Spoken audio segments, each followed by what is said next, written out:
आपण मैंने देखुथिबे किछि पुओ छुआ झील छुआ छोट बेलू अधिक पाठ पढ़ा दोषरू हो किंबा आखिर किछि दोषरू हो किंबा मोबाइल कंप्यूटर अधिक देखिबा दोषरू हो अल्प बयस सब चश्मा पिंधिले कहीं ना आखि की भल देखा पड़ुनी सकाळु उठी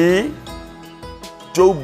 प्रथम कुलुकुंजा पानी जोटा कहती पार्टी पानी पुरई देले जो प्रथम कुलुकुंजा पानी पार्टी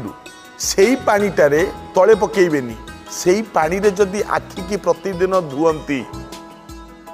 जीवन सारा केबे चालीसिया हबनी एवं जीवन सारा केबे आखि रोग हबनी आपणकर यह सत्य एबेठू आरंभ करंतु आउ परीक्षा करंतु सत्य के मिछ आज्ञा यह कले आपण मानकर मंगल आपण मानकर शरीर सुस्थ रे रहिबो।